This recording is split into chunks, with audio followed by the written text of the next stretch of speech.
And welcome to Tucker Carlson tonight. For the past 14 months, you have heard two main things about the war in Ukraine.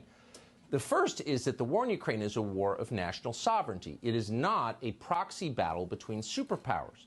Russia invaded Ukraine. That was immoral. The United States supports Ukraine because the United States supports democracy. But the United States itself is not at war with Russia. This is Ukraine's war to fight.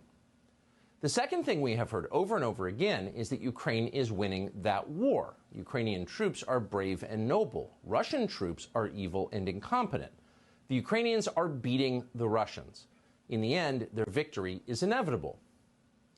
Now, you're very familiar with these points because you have heard them every day since last February. You've heard them repeated by every power center in the United States, the Pentagon, the White House, the leaders of both parties in Congress, CEOs, and celebrities. And most insistently of all, you've heard them from virtually every single outlet along the entire spectrum of our national news media. These are the two essential themes of the war in Ukraine, and both of them are lies. We know that they're lies because late last week, leaked intelligence about the war in Ukraine began to appear on social media. Briefing slides prepared by the U.S. government began to show up, among other places, on Twitter. And the slides show that this is in fact not Ukraine's war. It's our war. The United States is a direct combatant in a war against Russia. As we speak, American soldiers are fighting Russian soldiers. So this is not a regional conflict in Eastern Europe. This is a hot war between the two primary nuclear superpowers on Earth.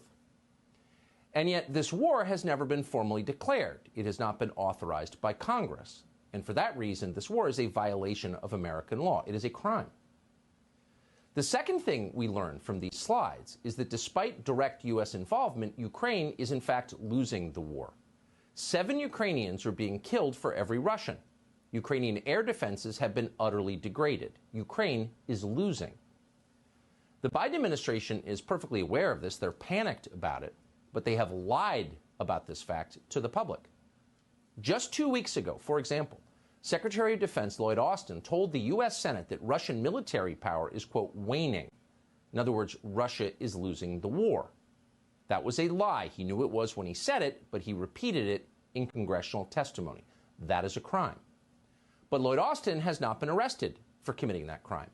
Instead, the only man who has been taken into custody, or likely ever will be, is a 21-year-old Massachusetts Air National Guardsman who leaked the slides that showed that Lloyd Austin was lying.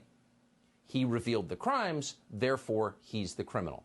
That's how Washington works. Telling the truth is the only real sin. Now, our news media exist and have constitutional protection precisely in order to push back against this grotesque standard. Their only job is to tell the truth.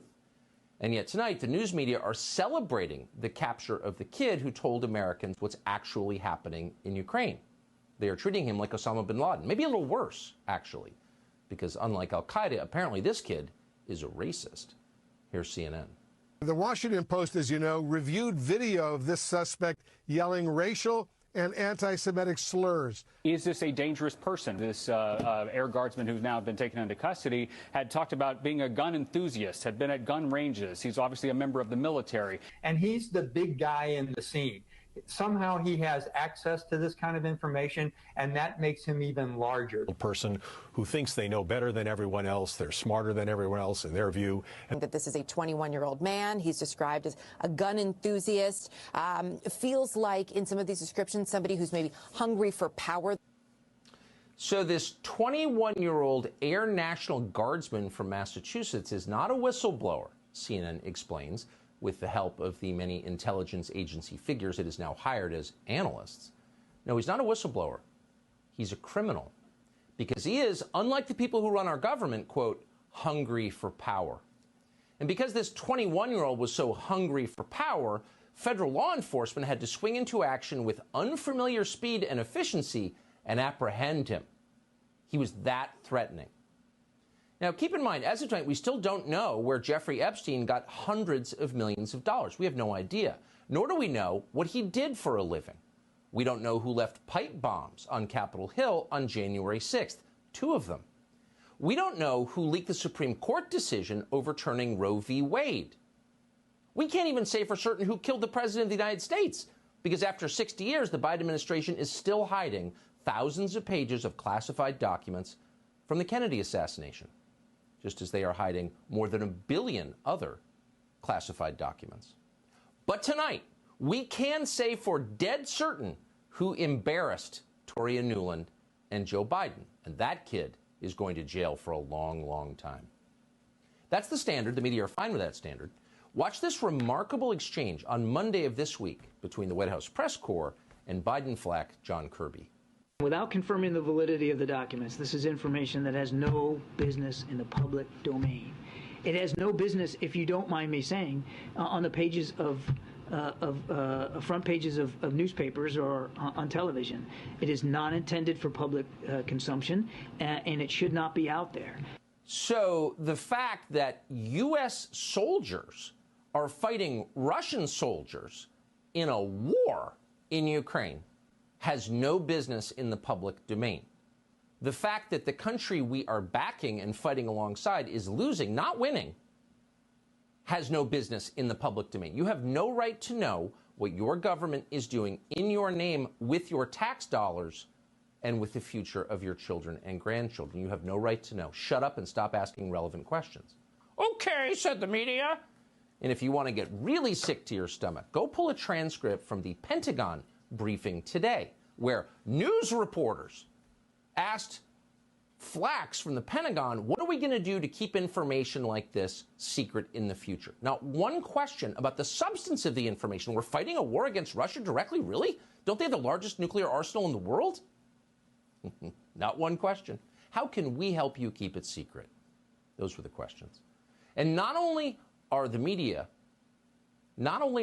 covering up the substance of the story, which is not who leaked it, but what he leaked, they're covering up the crimes committed to get you this information. The administration apparently used illegal surveillance techniques to identify this kid, apparently with the help of the Washington Post and the New York Times, who are its accomplices. They're not holding government accountable. They're helping government keep you from knowing what government is doing. Today, the Washington Post reported it had exclusively obtained some of the classified documents this leaker possessed.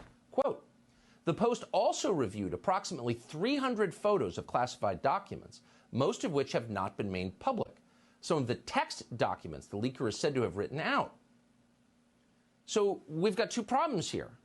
If it's illegal to see these documents, if you don't have a security clearance, how is the Washington Post doing this legally? They don't have a security clearance. Well, obviously they were given them by the U.S. intel agencies and are working alongside them. But the bigger problem is this is information that's relevant to the public in a so-called democracy.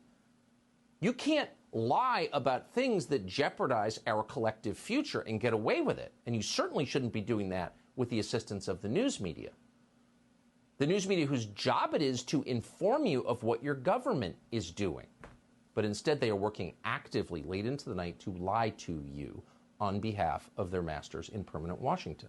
And by the way, just last week, the plan was to lie in an even more grotesque way and blame Russia for this. And we're quoting, Russia or pro-Russian elements are likely behind the leak of several classified U.S. military documents posted on social media that offer a partial month-old snapshot of the war in Ukraine, 3 U.S. officials told Reuters on Friday. Really? Who are these officials who lied to Reuters? And then Reuters just, of course, obediently reprinted their lies, as they always do. News agencies print what they are told to print by the intel agencies, no matter how ridiculous it is, no matter how much dignity and self-respect they exchange in return for doing it. So what's happening to this leaker now is what happens to anyone who contradicts the national security state and their obedient servants in the media. You go to prison, so the media can continue to tell you lies. Here's MSNBC, for example, assuring its viewers that everything's just fine. What the Russians didn't understand was that they were going into the lion's den. That kind of what we would say in the military, this force multiplied, made the Ukrainian army quite literally unbeatable. They are winning. Russia is going to lose this war. Every last person has said exactly what Malcolm just said. They're going to win this war. It's not a matter of if, but when. 14 months in, they are simultaneously telling you that Ukraine's victory is inevitable, mostly because of the moral power they possess. But at the same time, you need to send tens or hundreds of billions of dollars more in advanced weapons systems to Ukraine to keep them from losing. What will they say now that we know the truth and that we know that they lied to us, not just the U.S. government, but the U.S. news media?